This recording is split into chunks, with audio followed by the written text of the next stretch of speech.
Hello, how are you? Hopefully you've had a good week. Let's talk CMS, and today let's talk about dividends. It's a bit of an unusual subject, it's a bit of a niche subject, but it might be very relevant to either a paying parent or a receiving parent. So this video is for both types of parent. Okay, so what is a dividend? A dividend is basically a share of a company's profit. So a company will have its annual year and it will make profits throughout the year, and the dividend is the profit that goes back to the shareholder. And there are two types of dividends we need to be concerned about. There are corporate dividends, i.e. dividends given by the big companies such as Vodafone and Tesco's, which are all listed on the stock market. And then there's limited company dividends. So let's talk about the corporate dividends first. Let's say someone has dividends and they're from Tesco's and they receive £10,000 of profits each year, okay, from Tesco's in the form of dividends. How does that affect CMS? Well, first of all, for the paying parent, initially it doesn't, because when a CMS calculation is first worked out, HMRC do not supply the data from that part of the tax return that concerns dividends.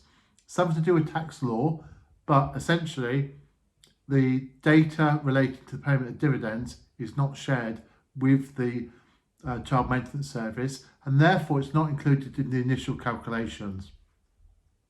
Now, dividends need to be a certain amount, I think it's £1,000 per year, before CMS will take them into consideration. But if they are over £1,000 a year, the receiving parent can put in a variation and ask to have dividends taken into account. Okay. Now, for the paying parent, obviously this forms part of the taxable income. However, there are circumstances where it doesn't, and that's where the dividends are paid via a pension. Okay, because pension income in the form of dividends is not taxable under UK law, so therefore dividends received into a pension are not reported to HMRC, and therefore there is no CMS to pay on them. And likewise, dividends paid via an ISA are not reported to HMRC, so they won't appear on the HMRC dividend part of the tax return, and therefore there will be no CMS bill for them. So if you are receiving dividends, it makes sense, doesn't it, to actually receive the dividends tax-free anyway. And obviously the best way to do that is via an ISA or a pension. And we've talked about pensions before on this channel. Okay, there are other videos concerning pensions, but essentially when you pay into a pension, for each pound you pay in, CMS works in percentages. So if you've got one child, it's 12%. If it's 3 children, it's 19%. So if you have 3 children, for every pound you earn, you actually pay 19 pence in CMS. If you've only got one child, you pay 12 pence per every pound you earn. And if you've got 2 children, it's actually 16p for every child for having 2 children, and you pay that on every penny you earn for your taxable income. So if you pay into a pension, that money, that 19 pence, 16 pence, 12 pence per pound isn't payable in CMS because the pension is tax deductible, and that actually reduces your income. It reduces your income quite simply. If you pay £2,000 into a pension, you're paid £20,000. Then as far as HMRC are concerned, you've actually been paid £18,000 because it deducts the £2,000 off the figure, and only £18,000 is therefore reported to CMS as income.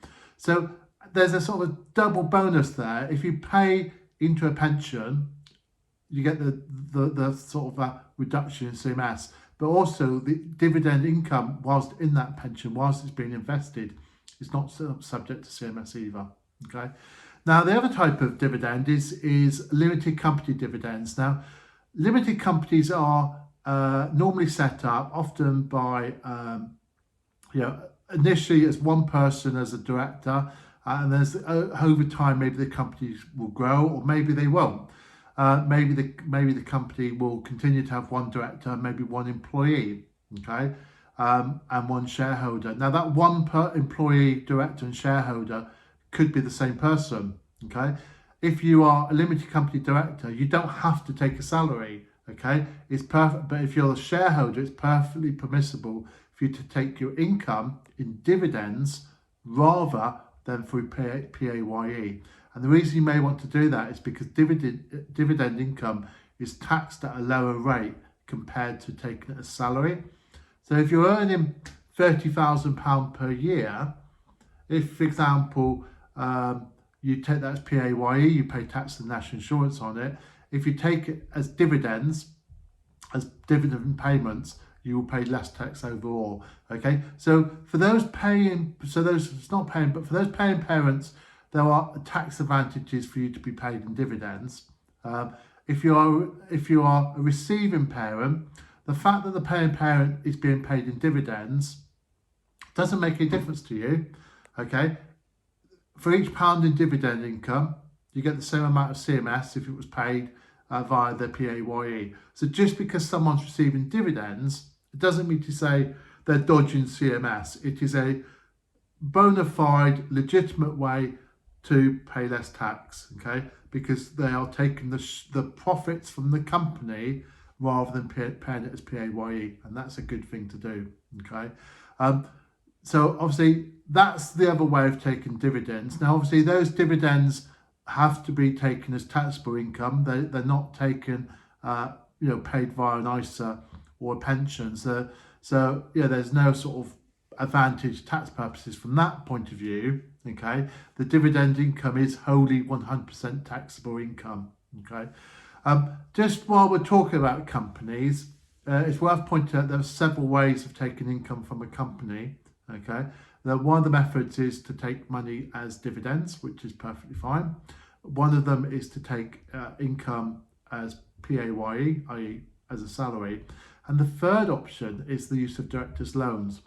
Now I must caveat, there are two types of directors' loans. There's the loan where the company director lends money to the company, which is one type of loan. Or there's a company loan where the company lends the director the money. Okay. Now a lot of people in the past have got caught out because they figured that if they paid money from the company to themselves as PAYE, they would pay tax on it and therefore they would pay CMS on it. Others have taken it as dividend income, and of course they've had to pay CMS on it because that's taxable. But others have tried a third way, and that third way is where they get the company to loan it to them and then they don't pay the loan back. Well, that's, as a strategy, doesn't really work because any any loans from the company to the director, if they're not paid back within 9 months of the year end, there's a tax liability. Okay, so you're not saving any tax whatsoever. You're just taking the loan. You're deferring the taxable income into a different tax year. So there's possibly a strategic advantage there. I haven't really looked into that, but I guess if your child was 19 or 17 or 18 and you paid yourself as the director's loan, then potentially you wouldn't pay tax on that until a future taxable date, which might be slightly delayed.